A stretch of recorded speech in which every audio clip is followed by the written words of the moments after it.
Hello friends, and welcome to another episode of Fables of Four.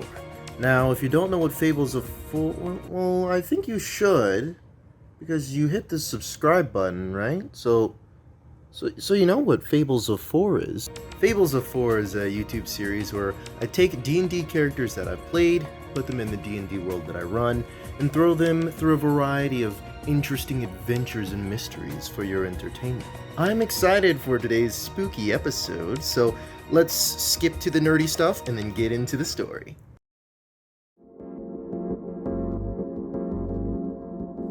Three, 1, 9, automatic, 6, automatic, 10, automatic, 2.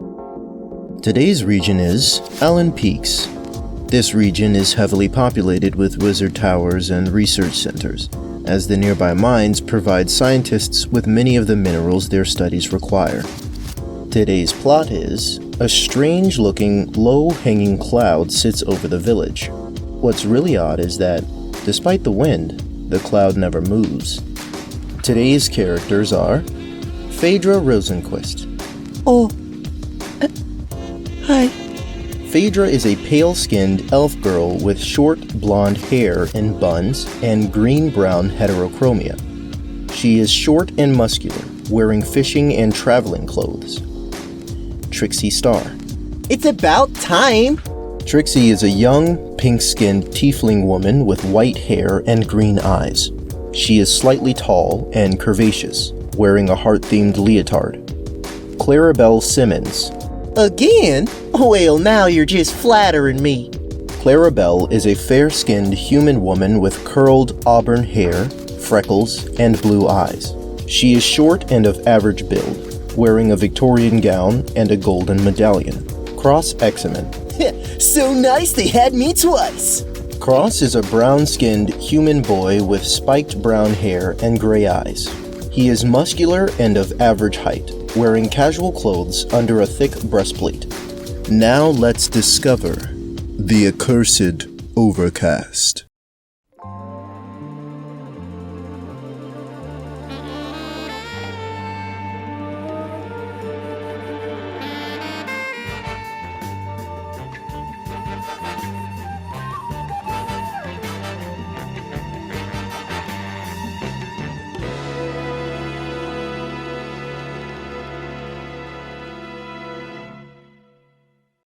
Clarabelle and Cross are seated in the middle of a busy restaurant.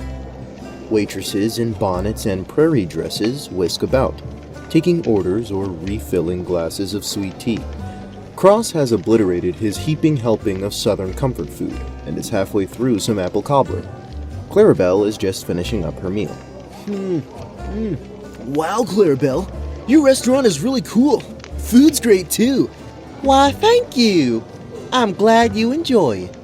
We've actually got a few locations in Nail there, but nothing beats the one in my hometown. Must be weird eating in your own restaurant. It is. I guess this could be a testament to my success. Me ma would be over the moon if she could see me now. A young woman is seated at the table next to them. She is a halfling with friendly green eyes and short red hair tied up into a ponytail. She is dressed in city clothes with a leather jacket and boots. Interesting trinkets glitter on her person. The woman orders some water and twiddles her thumbs. Oh, how are all these lights and stuff glowing without any fire? Is it magic? That's electricity, Cross. It's rather common in these parts. Bestland has some of the greatest technology in the world. Rad! I feel like I'm going to love this place. Me too. Shame he decided to split off. Though I did figure Damon would go disappearing all dramatic-like into the night. A woman dressed like an entertainer, along with a hooded figure, are led to the table with the halfling woman. The entertainer offers a friendly hug, and the hooded figure gives an awkward nod. Then the two sit down. Cross continues to devour his cobbler, but Clarabelle notices the entertainer pull out a bulletin poster. Well, howdy do. Somebody is taking a quest in my restaurant. I guess I really have made it. The halfling woman turns around, her confusion morphing into surprise. Oh, hi there. I was looking for some help and I thought this would be a good place to look. I guess I should have asked first. Oh, that's all right, darling. What all do you need help with? Well, there's been this weird cloud hanging over my town for almost a year now, and I wanted to see if somebody could come and check it out. That sounds mighty interesting, but I wouldn't want to steal any earnings away from those two lovely ladies there. No worries, miss. We got it covered. I mean, if you want to help, I'd really appreciate it, but I'm fresh out of money. If these two can fix my problems, I'll give them my knife and pendant, but after that, I'm kinda pretty much broke. Well, I wouldn't mind checking it out for free. I always love a good adventure. Cross? Cross quickly wipes his hands and checks his degree requirements. Are there gonna be any vampires or skilled sword fighters there? Probably not. I don't think so, at least. I don't know. Sounds kind of boring. But what if I told you there were people in the clouds? Wait, what? People? Are they trapped? That's the weird part. No one knows. 2 days ago, we saw silhouettes inside the clouds trying to claw their way out. And then last night, it got even weirder. There was a giant sword and runes glowing like fire up there. Oh, that sounds sick. I'm super down. Thank you so much. We'll head over there right after lunch. Oh, Fomorian, that's my hometown. It's about a day's travel from here. Oh, and I almost forgot. My name's Mirren, by the way. Mirren Sultaner. I'm Trixie Star. And this is my friend Phaedra. She's kind of shy. Hi. I'm Cross Examen, and I'm gonna be a Bladeworks Grandmaster. Clarabelle Simmons. I can't wait to start investigating with y'all. The five, Phaedra excluded, eat and make small talk for a while. After cresting a hill, the party spots the village, complete with houses, a meeting hall, a graveyard, and a watchtower. The entire town is engulfed in shadows, and a towering cloud looms above it. There are no lights or figures inside. Well, that's ominous. I know, right? No sunlight or anything. When I got back to town, I couldn't believe everyone was just, I don't know, okay with living like that. 8 months, all overcast? Can you believe it? No. Yeah, bro, I agree. That sounds awful. Got back to town? You were gone for those 8 months? Yeah, I left a little before the clouds got here. I was in the city the whole time. Oh, when did you first return home? It hasn't been that long. I think a few days ago. And if you don't mind me asking, why the long trip? I was going for a fresh start, but I kinda overspent, and then it ended up turning into a really big flop. Natural 20. There is a pause. To the others, Mirren just seems to be looking out at her town, but Clarabelle can clearly see that she was unsettled by the questions about the city. The halfling goes to continue towards the village, and the rest of the group follows suit, but Cross stays put. It seems as though he is trying to get a good surveillance from far away. One by one, the others join him. Natural 1. The town looks rather boring to Trixie, so she decides to take a stretch break instead. Mirren steals a few glances at her. I don't see any vampire caves or sword dojos from up here. That's because there are none, silly. Looks like that big old cloud really does stay in one place. The images are always different. They always come at random times, and sometimes there'll be nothing, and other times you'll see faces or lights or something else like the swords or the runes. Interesting. Has anyone been keeping track? The watchman in the bell tower has. He also doubles as our postmaster, too. Oh, and there's a scientist from one of the research centers nearby, but she's kind of close to her chest about her findings. You reckon we might be able to speak with them? Sure, I can take you to the watchman first. Good eyes, Clarabelle. Phaedra, did you catch anything? Yes, The crowd is over the graveyard. What? Oh, I see what you mean, Phaedra. The center of the cloud is over the graveyard. Yes. Oh, would you look at that? That's really weird. Since the bell tower is the center of town, let's check out the bell tower first. After a few moments of observation, the party descends the hill and enters the shaded village. There are friendly waves from passers-by and shouts out towards Marin, but for the most part, the villagers keep to themselves. Even though it's only sunset, a lot of places are going to be closing for the night soon, so if we want to talk to anybody before nightfall, I think now would be the best time. Well, there are 5 of us and 3 places of interest. Who wants to go where? I'll take whoever wants to go to the bell tower. Let's go to the graveyard. I want to see why it's in the middle of everything. Marin, do you know where I can find that scientist? I really have no idea. Sometimes she's in the bell tower, sometimes she's in the baker florist shop. She could honestly really be anywhere, so we'd really have to try to hunt her down. Oh, maybe we can talk to her tomorrow then. I'll take the bell tower. Phaedra, you have great eyes. Would you mind coming with me? Yes. No, I do not mind. Then I'll go to the graveyard with Cross.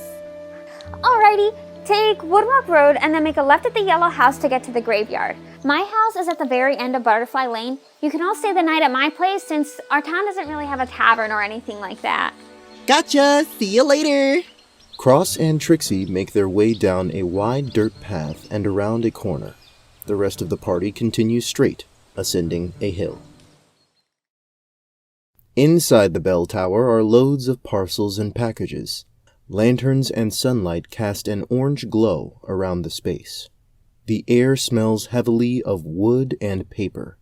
All 3 women ascend the stairs along the wall and reach a roofed landing encircled by handrails. It gives a good view of the town and its surrounding hills. There are desks and chairs up here, as well as a shiny new telescope. A gray, torso-sized bell hangs slightly above eye level. Staring up at the clouds is a pale man with long black hair and reddish-brown eyes. He wears a dignified outfit, complete with a scarf, gloves, and an overcoat. His round spectacles gleam gold in the sunset. Good evening, Marin. And who are our visitors? Hello, this is Clarabelle and this is Phaedra. They're here to help with the cloud problem.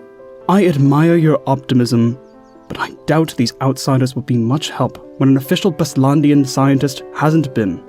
Marin somewhat deflates at that. Clarabelle steps forward.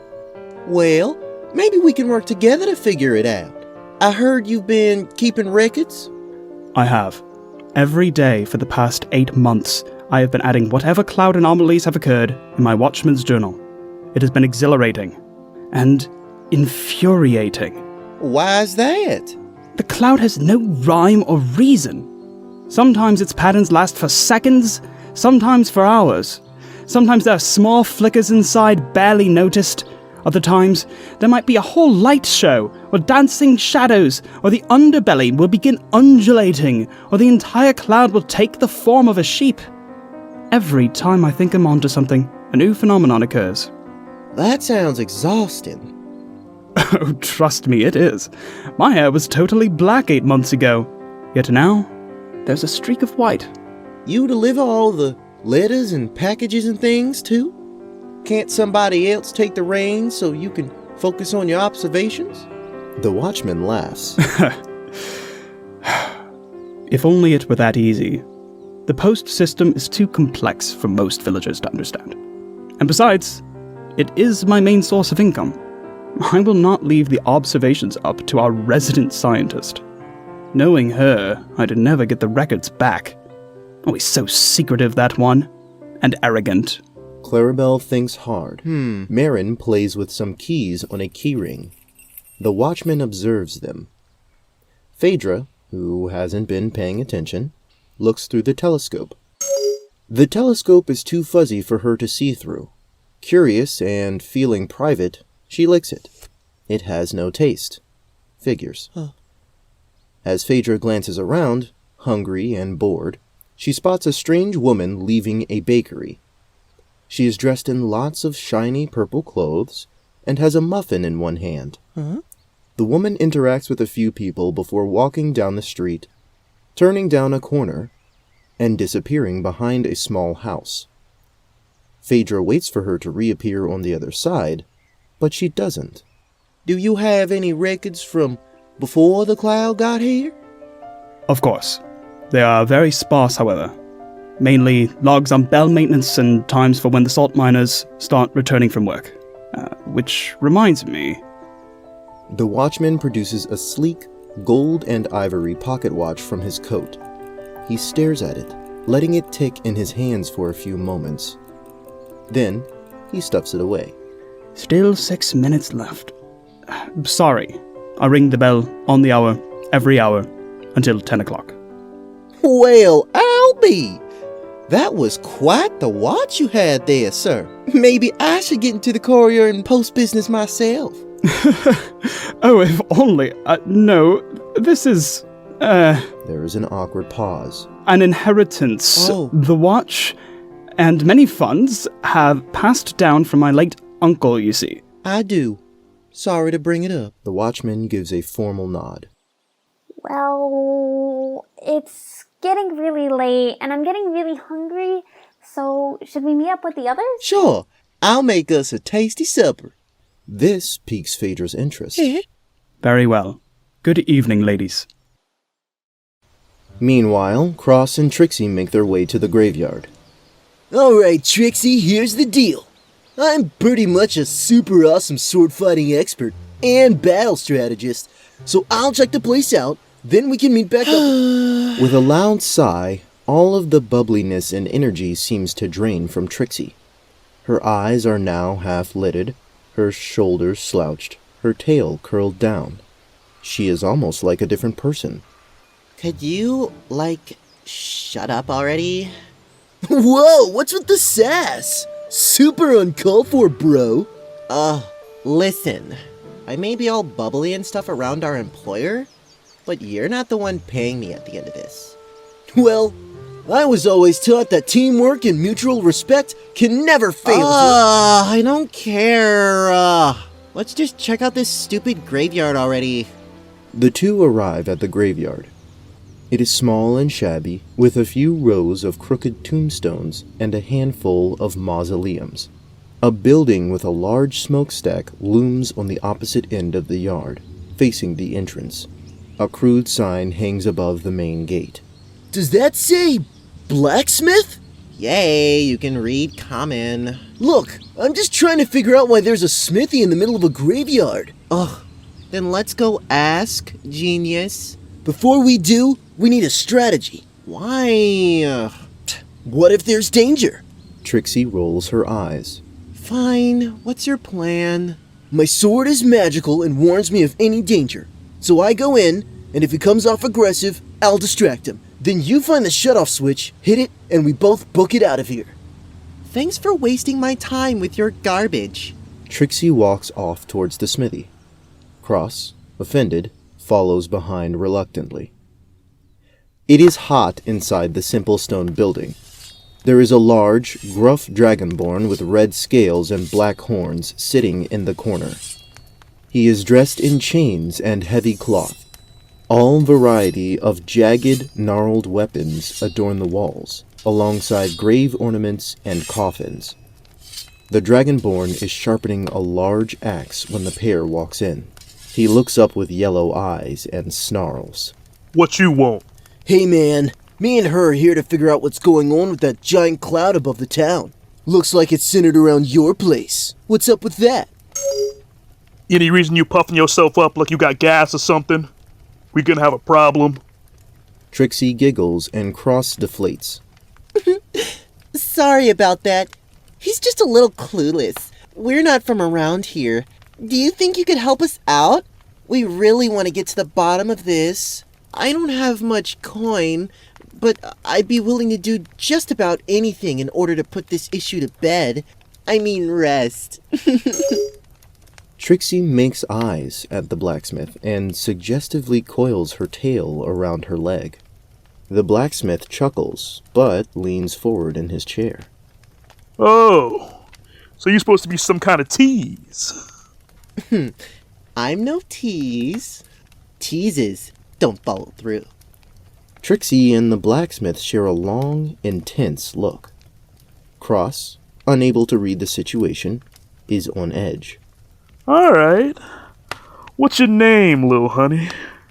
Trixie, but you can call me Trix. I'll show you why in a bit. It's like that, huh? Then I'm Bigfried, but, well, you figure out my nickname soon enough. And I'm Cross-Examen. Yeah. So how can I help y'all? Do you know anything about why there's a big cloud above the town? Nope. I got here about 3 months ago. Heard that mess started way before my time. What brought you to Fomor? Bigfried leans back in his chair and looks away. That don't got nothing to do with the cloud. Cross gets ready to say something, but Trixie jabs him in the ribs with her tail. Fair enough. How's this? Have you seen anything strange around the graveyard lately? Bigfried is quiet for a while, then frowns. Ghosts, I guess. Ghosts? Rad! What do they look like? Sometimes you just hear footsteps. Some nights you look out and see somebody weird. Not one of the folks from town. Old-timey folks you never seen before. They'll walk into the king's mausoleum and just disappear. King's mausoleum? Yeah.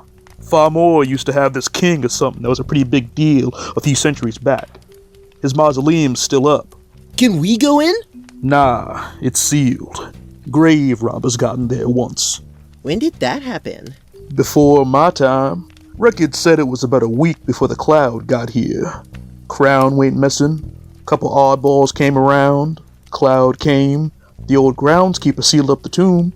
Cloud didn't leave, so eventually, she did. She ain't tell nobody because she thought those strangers were the grave robbers and didn't want the townsfolk to think she was bad at her job. Trixie and Cross look at each other. It feels like a lead to them. Thanks, Bigfried. What time do you get off tonight? Well, from work, that is. 10, but I live out here too. Come by any time, unless you're afraid of ghosts. Haha, you bet. Take it easy, bro. The pair leave. Bigfried returns to sharpening his axe.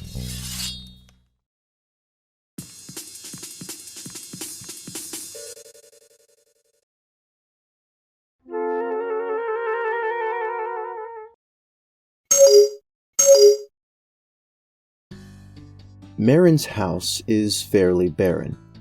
With her parents passed and her siblings off to better lives, Marin, the youngest, was left with the family estate. Most things were either sold or taken as parting gifts. The beds, however, remained. Marin and Clarabelle are curled on the massive sibling bed. Trixie is in the parent bed, and Cross is in his bedroll. Phaedra is currently completing another set of sit-ups. Since she is an elf, she only needs 4 hours of rest. There is a soft knock at the door. Curious, Phaedra goes over and peers through the window. There's a man rummaging in a bag. She walks over and shakes Marin hard. Marin, there is a strange man at the door. Everyone wakes up. What? Who? I'll take care of him. Me too. Wait. Let me just see who it is.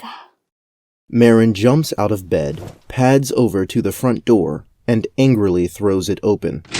The watchman is mid-crouch, attempting to slide mail under the door. Good morning, Marin. And guests. I was just here to drop off a letter for Marin. I got a letter? Cool! Mr. Watchman, would you mind if we paid you a visit again today? It would help with our investigation. Very well. Will it be the same people as last time? Probably not. Maybe we could have... is Trixie awake yet? Cross pulls back the covers of the parent bed a little. There are pillows and Trixie's clothes, but no Trixie. Whoa! She got turned into pillows? What? No, you dolt. She probably just went on a morning walk or something like that. No, I would have seen her. The blacksmith dude. He invited us to his house. She probably got lured there in the dead of night. She could be in danger. She went to Bigfried's house? Then let us hurry. There's no telling what that scoundrel could do. The watchman turns and briskly walks in the direction of the graveyard. The rest of the party follows. It is a little before sunrise, so most townsfolk are still asleep. Bigfried? Who is that? A recluse fellow, and a shifty one at that. He's the village blacksmith and graveyard groundskeeper. And despite our efforts to make nice, he insists on maintaining a rather grouchy disposition. Yeah, and he's a loser too. But how do we know he's at his graveyard? Couldn't he also be in his smithy? His smithy is in the graveyard. The party enters the grounds and makes their way quickly up to Bigfried's house. Before the watchman can knock on the door, Trixie opens it. She is in nothing but her undergarments. Clarabelle covers Cross's eyes. Oh. Marin blushes. Phaedra is unfazed. The watchman is now coincidentally staring at his pocket watch. Good morning, you guys. We apologize for the intrusion. We were just worried since we didn't see you this morning. Oh, it's fine. I was just investigating the graveyard like we'd said. Did you find anything interesting? Something that's appropriate to share, that is. Sure, I'll tell you later. You seem safe, so I should get back to my rounds. Good day! He hurries off towards the village, fanning himself. Trixie disappears into the house to get dressed. Yeah, I'm gonna go down to the foreman's office to see if there are any positions left open at the salt mines. The house is unlocked. Feel free to make yourselves at home. Marin begrudgingly heads to the front of the town. Trixie returns, wearing a sheer nightdress. She sees that Marin is gone and lets her demeanor drop. Oh, everything all right, Trixie? Yeah, our employer is gone though, so I can be a little more chill. More like a little more rude. Ugh, it's ruder, numbskull. Well, let's head back to Marin's place and discuss. So, his house was like, okay or whatever, but there was this one hidden drawer in his office that was locked. Did you find the key? Ugh, obviously I didn't. Otherwise, I would have gone in. Idiot. Cross looks like he wants to retaliate, but can't come up with anything fast enough. Maybe what we're looking for is in that drawer. He said he came a few months after the cloud stuff started, so unless it was locked before he got here, it's not important. Why don't we ask him? Then he'd know we were snooping around, darling. Oh, right. We still haven't talked to that scientist yet. I think I'd like to track her down today. I'll check out the graveyard some more. I'm pretty good at Smithy myself. I'll chat Bigfried up, get on his good side, and then catch him red-handed. You're about as subtle as you are handsome. Why don't you go help clean toilets instead? Why don't you go eat rocks? Hold your horses, everybody. This mystery ain't gonna get solved if we keep bickering. Fine. Just don't pair me up with her again. Finally, you say something smart for once. Phaedra pouts silently. All right. Well, I feel like the bell tower is a good place to get a layout of the town. Cross, you and Phaedra take watch up there, try to spot anything new, and put together a plan for us. You can count on us. Yes! Trixie, you and I will take on the scientist. From what I've heard, she seems like a tough fish to fry, so we're gonna have to bring the heat, girl. Oh, we can totally get her to talk. Good. Let's meet back here at noon for lunch. After asking around, the townsfolk direct Clarabelle and Trixie to the local baker/florist shop. The women make small talk as they approach their destination. So, how did you and Phaedra meet? I was traveling and stuff, and there was this river next to the road, and she was in a boat traveling in the same direction as me. It looked way faster and easier than walking, so I asked to hitch a ride. That was 2 weeks ago. Well, ain't that neat? Where were y'all traveling? Nowhere really, just adventuring. How about you and Cross? That one is a long story that involves brain monsters and giant talking spiders. You're kidding. I wish I was. By the way, are you really not fond of Cross, or are you just giving him a hard time? Ugh. Everything about him reminds me of my worst exes. The immaturity, the overconfidence, the idiocy. If he were a couple years older, I'd probably be dating him. There's a lot to unpack there. We should have a girls' chat later tonight. Whatever. The two of them soon enter the baker-florist shop. Autumnal bouquets burst from baskets around the store.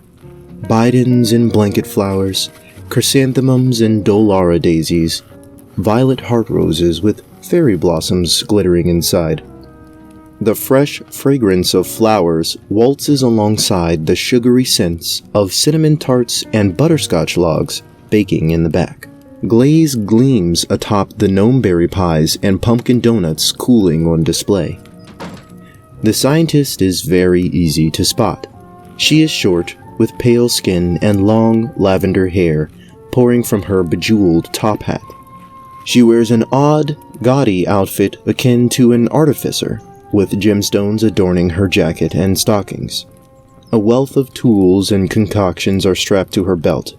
Notes spill out of the satchel tucked behind her, hanging like a tail. She spots the pair, adjusts her monocle, and assumes a haughty expression. Ah yes, you must be the newest talk of the town. Clarabelle and Phaedra, I presume? Almost. My name's Trixie. Alas, the only time I'm wrong is when I guess. I'm Dr. Counsey Conaway, pleased to finally put names to faces. Clarabelle reaches out for a handshake, but the scientist declines. Not really the touchy type. Now tell me, what brings you to this sleepy little village? Quite a way out for commoners to travel, no? It is, but one of the townsfolk hired us to help you with your investigation. Conaway smirks and sits back in her chair. That's quite adorable, but I don't require any help. The fact that the townsfolk believe a group of commoners could even comprehend this level of anomalistic research is telling. Wow, you're really on it, Dr. Conaway. With your expertise, I'm surprised the cloud is still here.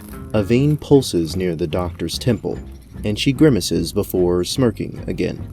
I would explain it to you, but that might be asking a little too much. Trixie, this is Clarabelle. Hold off for now. I'm gonna try to butter her up. Trixie recoils hard, then plays it off by pretending to sneeze. She thinks a reply over to Clarabelle, but Clarabelle's telepathy is only one-directional. Well, Dr. Conaway, I, for one, love to learn. I'd be interested to see some of your research and maybe get a brief glance into the mind of a Bestlandian scientist. That's gotta be fascinating. Come again? Not to toot your horn, but you're a government scientist, right? That's the bee's knees. Y'all are the same minds behind rubber and automatons and trains. Your thought patterns are probably in a league of their own. I just think that would be neat to see. Well, who am I to turn down a curious mind? I suppose it wouldn't hurt to show a few things off. Now you'll see why I was laughing earlier. It's practically impossible to understand. The scientist rummages through her belongings. Clarabelle winks at Trixie, who fakes a gasp and mouths, "Naughty." Here, take Take a look at these charts and see if you can figure out what they mean. For reference, this is a 3D graph, so this z-axis is actually coming out of the page. Natural 20. The scientist watches the two women closely as they observe her work. Trixie has next to no interest in or knowledge of advanced calculus, and simply pretends to register the notes. Dr. Conaway can see it very easily in the way her eyes glaze over. But Clarabelle is different. Her eyes are drinking in the information intensely. The gears are turning. She understands easily and deeply. That's enough of that. That was incredible, Dr. Conaway. But if that model were true, which, there's no way it can't be, but if it were true, the spellcaster would have to be a mastermind. That ain't high-level magic, but it sure is mechanically complex. Totally! Dr. Conaway pauses, observing Clarabelle closely. Clarabelle starts to read odd emotions in the scientist's eyes. Fear, curiosity. But then Dr. Conaway settles into a smirk again, and the rest of the emotions are masked. Yes, quite. Clarabelle... Never mind, I'm being foolish. No, please, I love questions. She really does. Conaway is on the fence. She glances at the two women. Clarabelle is waiting eagerly and Trixie is smiling kindly. The pair exude an irresistible aura of persuasion. Clarabelle, why don't you and your friend meet me in the graveyard tonight? There's a breakthrough I've discovered about this cloud, but I can only show you there. Count me in. I'll be there too. Should we check in with Big Freed? No need. I'll see you tonight then. Meanwhile, when Cross and Phaedra reach the top of the bell tower, they find the watchman sitting at a desk, reading through his records. He looks up when he hears them approach, then frowns. I mean no offense, but this is not the place for children to be idling unsupervised. Children? As if! I'm 16! Precisely. A child. Nuh-uh! I'm literally less than 2 years away from 18. And hey, Phaedra's an adult. I think. Yes, I am 40 years old. And you are also an elf. Yes. So, in elven years, that makes you, say, 7? Phaedra doesn't reply. You are permitted to stay, but please, keep talking and playing to a minimum. We'll be like a ghost in the breeze. Wait, I have a question. What is it? Phaedra points softly at him. Are you the bad guy? Pardon? Did you make the cloud? The watchman looks at all of the notes, charts, and records sprawled around him, then back at Phaedra. She still doesn't seem to get it. No. Natural 20. Okay. The watchman looks at the pair in confusion and annoyance, sighs, and returns to reading. Cross and Phaedra take point at opposite sides of the landing. Natural 1.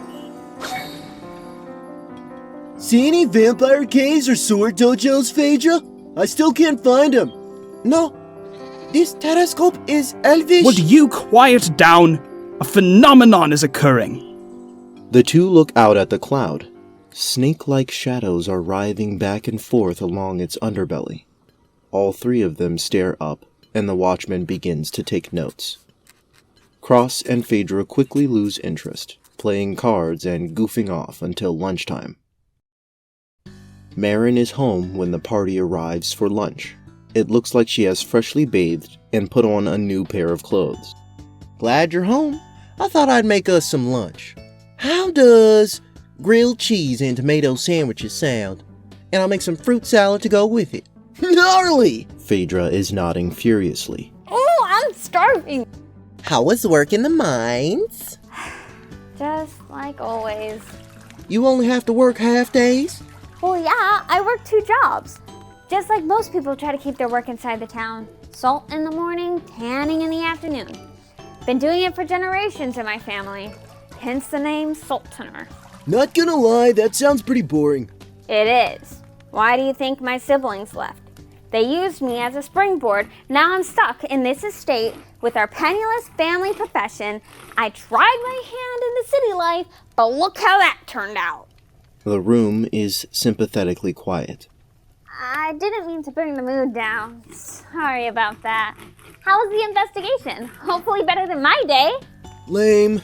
Phaedra and I saw some snakes in the cloud, but not much else. Just that guy ringing the bell and looking at his fancy watch a bunch. His telescope is elvish. Trixie looks at Clarabelle, but she seems deep in thought. Well, Clarabelle and I were able to corner the scientist lady, and she wants us to meet her at the graveyard tonight to show us more findings. Really? That's amazing! Speaking of graves, how'd you get Bigfried to let you in and snoop around so much? Oh, I put him to sleep. With a spell? You could say that. Marin, why do you think Dr. Conaway wants us to go to the graveyard to look at her finding? I don't know. I'm not smart like her. I wish I was, though. Hey, by the way, have you guys gotten any suspects? No. I can't think of any. Bigfried and his box are a little weird. You, Marin. What? Me? There's a lot about you that ain't adding up. I barely got a basic education. You really think I could stump a watchman and a government scientist? I don't think you made the cloud, but I think you know more than you're letting on. You always change the subject when we're talking about the graveyard. The room is full of heavy silence as the party observes Marin. Clarabelle is still chopping tomatoes. The halfling fidgets a little. I mean, they're kind of morbid, right? Why did you leave for the city? Well, you've been around this nowhere town. Who would want to stay here? So then how did you leave? In a town where everybody has to work 2 jobs to make ends meet, I don't see how you'd be able to earn enough to just suddenly relocate to a flashy, expensive city. It was an inheritance. My grandma passed away about a year ago. Oh, bless your heart. You're an excellent liar, Marin. Really, you are. But the story you have to work with just ain't cutting it. Sorry, hun. Marin doesn't reply. She seems stunned. The rest of the party watches her closely, taken aback. Clarabelle is greasing the skillet with butter. You told us your family has been salt mining and tanning, a penniless profession, for generations. But somehow your grandmother had an inheritance big enough for you to live in the lap of luxury for 8 months straight? That seems mighty convenient. I don't see what that has to do with the cloud. If not, then why did you specifically reach out for help? The rest of the townsfolk seem pretty content. I mean, yeah, but it's pretty creepy, right? So, because it's pretty creepy, you, who wanted nothing to do with this place a year ago, decided to bypass a government scientist and take it upon yourself to hire your own solution, going so far as to offer up your last valuables as payment? Clarabelle, maybe you're being a little hard on her. Let's just finish lunch and then head to the graveyard to stop Bigfried. Wait. I think I know how Marin got the money. Enlighten us, Trixie. Bigfried said there was a grave robbery in the king's mausoleum a week before the cloud came. That was you, wasn't it, Marin? You can tell us. We won't get mad. It was just the crown, okay? Everybody else in my family had a shot at moving out, except for me. Why do I have to be the one stuck in this stupid town? Ugh! The crown was just sitting there anyways. It's not like the king was using it anymore. So you think disturbing the king's grave brought this cloud as a curse, huh? Girl, that guilt must be eating you up. Okay, you win. Just please help me get rid of it. It's obvious, sugar. Return the crown and the king should settle down. She can't. Everyone looks at Phaedra, and the elf squirms a little. The watchman used the grave money too. His telescope was elvish and Magic? Oh, that would explain his inherited pocket watch, too. I would have hoped that at least the town watchman wouldn't stoop low enough to rob graves. I was the only one who went that night. The watchman saw me, though, so I paid him off to keep him quiet about it. It was only a couple more jewels and pearls that I had picked up, and that's all, I promise. But when I got back, he threatened to expose me if I didn't figure something out. Spicy! And you want us to save your skin so you don't end up in jail. Yes, okay. I get it, I was wrong, but you gotta help me, you gotta! The rest of the party frowns at one another. We'll all go to the graveyard tonight. But after that, we might need to have a little chat about what comes next. Okay. If this really is a king's curse, we should bring our weapons in case something goes down. Yes! My Yanka! Wait, what? Ooh, how exciting! I'll get my spells ready then. When the party arrives at the lantern-lit graveyard, Dr. Conaway and Bigfried are standing near the king's mausoleum. The blacksmith is leaning against the stone wall, crossing his arms, and the scientist is sitting on a nearby bench, inspecting some documents in the firelight of a lantern. Overhead, multicolored stars twinkle within the clouds. The pair look up as the party approaches. Ah, Clarabelle, Trixie, it's good to see you. Who have you brought along with you? You're Marin, right? Yep, that's me. This is Cross, and this is Phaedra. We hope you don't mind a bigger audience. Everybody is just so curious about what you discovered. Dr. Conaway thinks in silence. Trixie winks at Bigfried, who gives a neutral nod in reply. It might be a tight squeeze, but I believe Bigfried's residence should be large enough to accommodate all of you. Accommodate us? We need to go inside the smithy for something? Ha! I knew it! You made the cloud, didn't you, Bigfried? Bigfried and Dr. Conaway smile at one another. I can see why you'd think that. He really is an untrustworthy fellow, isn't he? Secluded, bad-tempered, secretive. Good riddance, if you ask me. You know he's standing literally right next to you, right? The scientist and blacksmith trade another amused glance. Marin, what do you call a person from this town? Just a person from Moore, right? Oh, come now, claim your heritage with pride. If I were to give you a name, I'd call you Fomorians. Fomorians, even. Yeah, I guess that would make sense. That name sounds familiar. Aren't they like giant folk or something? An old race of cursed giants. They used to be beautiful until their demise. Yes, nowadays they languish and grumble, cursing the gods and fae, hiding their disfigured bodies deep within the Underdark. Wait, the Underdark? Isn't that where those intellect devourers were from? It seems you bunch are far more intelligent than I had imagined. Yes, boy, you are thinking of the right place. These beings were cursed by their adversaries for their arrogance and their infatuation with the consumption of lesser beings' souls. Pretty dope, pretty dope. Not really sure where this is going, but can I make sure of something really quick? Alright then, what is it? Bigfried, you made that cloud, right? I want to rub it in Trixie's face that I guessed right. Correct, I did make the cloud.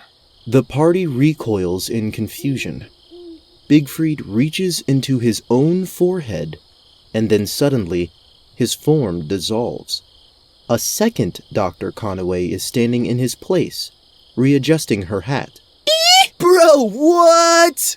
Wait, does that mean that last night? No, that was the real Bigfried. I'm simply demonstrating my hat of disguise. Speaking of Bigfried, Marin, could you fetch the blacksmith for us? He is somewhere on the property. And here, take this. The scientist leaning against the mausoleum tosses Marin a health potion.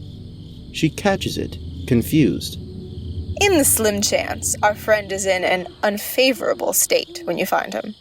Marin trots off, concerned. What in the world is going on here, Dr. Conaway? You figured it out, Clarabelle. I underestimated you. I showed you step by step what my plan was. I usually show that when people ask for my notes. It's ironic, you know. I never expected someone to be smart enough to actually comprehend them. How refreshing. So, it was you who made the cloud? But I thought you showed up. Didn't you show up afterwards? When I saw such an insanely powerful magical signature in my lab, I knew I had to use subtlety. So I investigated it using my hat of disguise. Then I began running experiments on my own. I couldn't just sit around and wait for lab approval. Think about it. Power like that falling into the wrong hands? Okay, slow down. What power do you keep blabbering on about?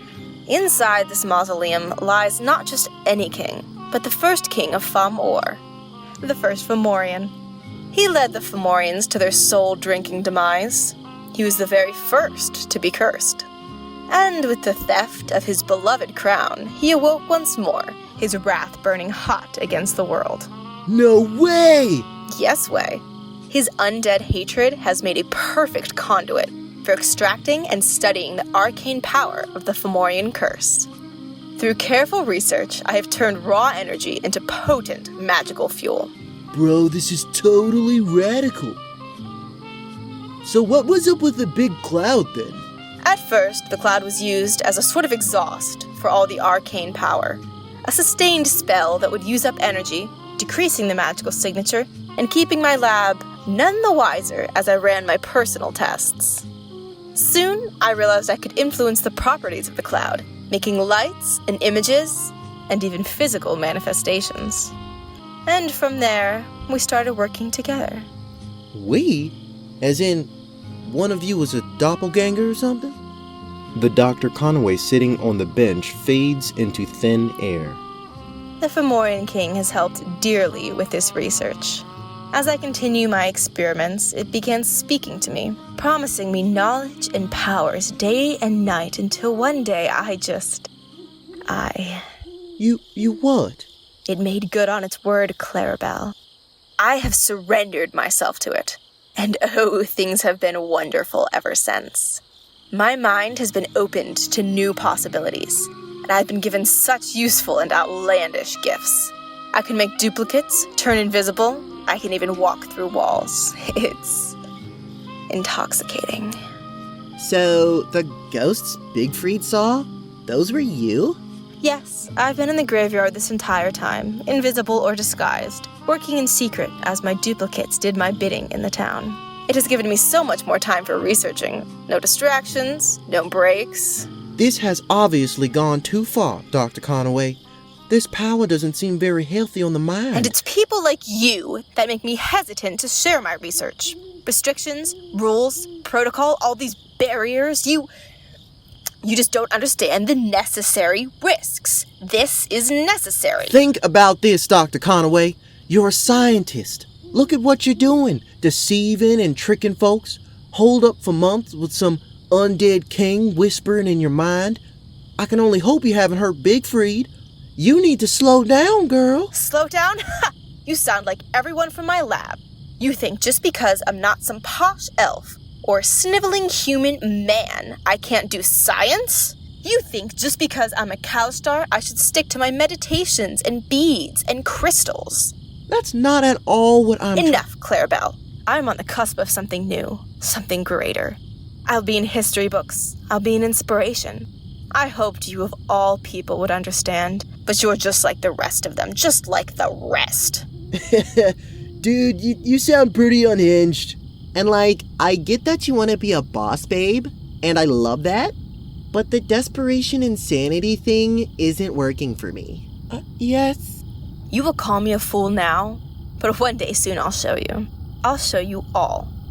Clarabelle shakes her head, disappointed, and turns to leave. And just where do you think you're going? I can't imagine we have much more to say to each other. No, Clarabelle. You and your friends know far too much about this operation to be allowed to leave. What are you saying? You planning on killing us to keep your secret? Of course not. I'm not crazy. You will simply stay in Bigfried's chambers until I finish my research, for however many years it may take. Perhaps you can even participate in some experiments. Like hell I am. Yeah, I'm gonna be a Bladeworks Grandmaster, not some science project. Yes. Oh, please be compliant, my specimens. I would hate to have to penalize you so soon. Oh, specimens? Who do you think you're talking to? Penalize us how, Dr. Conaway? It's 4-on-1. Do you hear yourself?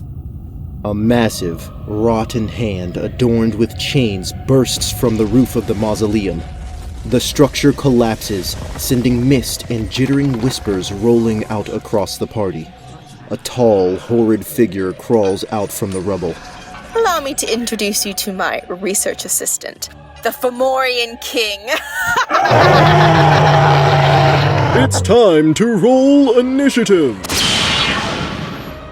Stay back, ladies. I got this. Sword reel. Cross spins forward with his sword and shield, knocking the giant corpse down before it can gain its balance. Yuck. You need a serious makeover. A glowing, heart-shaped halberd appears, slashing at the giant in tandem with a bone-rattling clap of thunder. You're making the wrong choice, Conaway. Clarabelle gives the scientist a hard look, but only gets maddened cackles in reply. Phaedra flies into a rage, producing a ship's anchor and swinging it crazily as tendrils of wild magic lash out of her. Pathetic. Your magic makes me sick. Conaway's insult fuses with the hatred from the curse, morphing into psychic daggers and causing blood to pour from Trixie's eyes. The Fomorian King rises to its feet, slamming a giant chain into Cross. It then focuses its third eye on Phaedra, and a waterfall of screaming souls gushes from its mouth, cascading over her.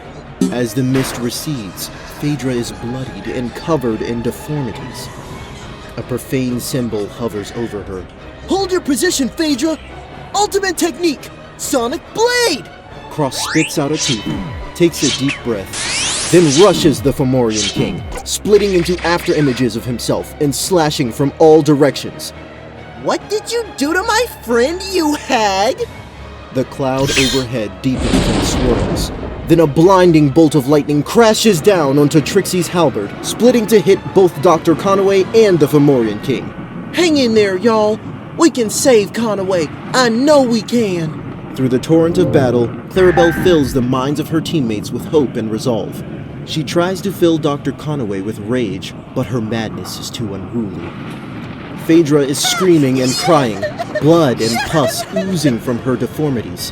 She wildly swings her anchor, poking one of the Fomorian King's chains and dragging it face to face. She bites out its third eye and headbutts it in the socket, cracking its skull. Stop this! He was my only chance! I'll kill you! Dr. Conaway sprints at Clarabelle and tries to slash her in the neck with an instrument. Cross, who noticed the scientist in his peripherals, clips her in the back with his saber, causing her to stumble and miss. The Fomorian King wails, whipping Phaedra with a giant chain. Wild magic cushions the attack, lashing back. The king then forces its hatred through the bloody socket in its forehead, and screaming souls swirl out towards Trixie. She is so focused on resisting that the storm above begins to dissolve. Good stuff, Phaedra. I'll go high. Salsa Supreme.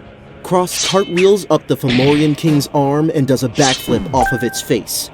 Bye-bye. Rot in hell for me.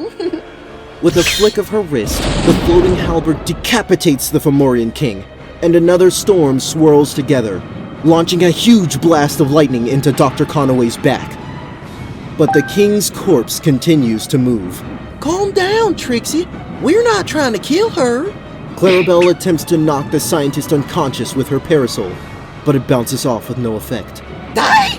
Phaedra swings with animalistic violence, but misses the first strike. The second splits the skull open, but the corpse has already been decapitated. 8 months of research gone because of you!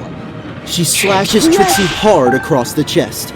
Lightning springs forth from the deep gash, sizzling up Dr. Conaway's arm. The Fomorian corpse flails about, swinging heavy chains at Phaedra and Cross. Cross deflects with his shield, and another magic lash unfurls from Phaedra, slicing through the giant's chest. But the king's corpse continues to move. This ends here! Silver rain! Cross spins elegantly and slashes upward. The Fomorian king's arm should have come off, but it stays attached. The corpse is being held together through pure hatred. Cross, losing hope, jabs feebly at the king's kidney. It sinks home. When he draws back, the king's abdomen splits open and mummified innards spill out. The giant corpse and Dr. Conaway both freeze, stagger, and drop to the ground.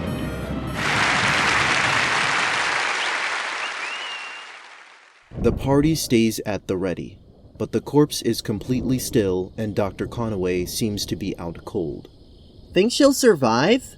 Whew, I think so. Ugh, bummer. I did it! I beat the monster! Oh, and great work, Phaedra!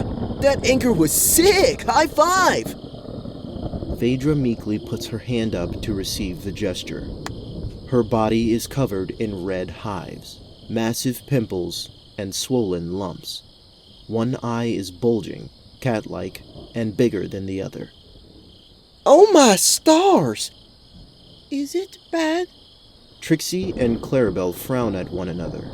Trixie gives Phaedra a delicate hug. You'll totally be fine after a good night's sleep. Marin comes around the corner, helping a dazed Bigfried. Hey guys, I found... What the heck happened here? Dr. Conaway went crazy and unleashed the Fomorian king on us, but we took it down no sweat. I landed the finishing blow and everything. Do you think it worked? Will the cloud go away? I don't know. Let's find out. Everyone looks up. With a wave of her hand, Trixie's storm clouds recede, and a starry night sky can be seen. There is a distant laugh of surprise from the bell tower. Job well done, y'all. Yep. Now it's time to pay up. Ugh. And somebody better be paying me for damages to the grounds, too. Look at all these craters. All 6 of them notice the valuables gleaming inside the mausoleum rubble. They look from it back to one another.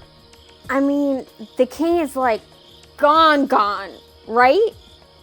I'm sure he wouldn't mind. He won't. It's all graveyard property anyway, so...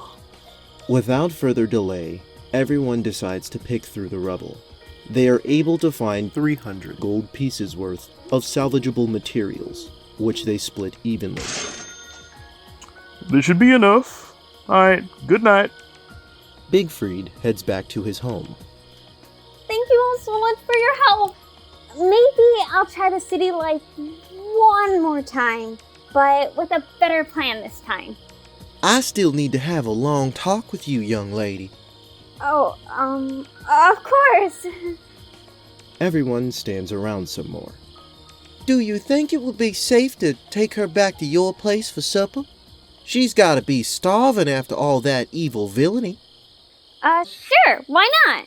Cross grabs the scientist's wrists, and Phaedra grabs her ankles. The group slowly shuffles back to Marin's house. So, what's the grub tonight? I'm thinking spicy fried fish and okra with some mac and cheese. Oh, mac and cheese, let's go! I want to try. Sounds yummy. Excellent. Let's get cooking.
Hello there. We only have 30 seconds, so I'll try to keep this quick.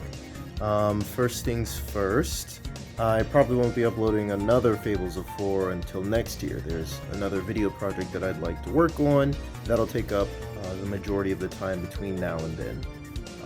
How far are we going to take Fables of Four? Open to 20th level. That would be really cool. And gosh, the time moves so fast. I don't think I have time for another. Bye!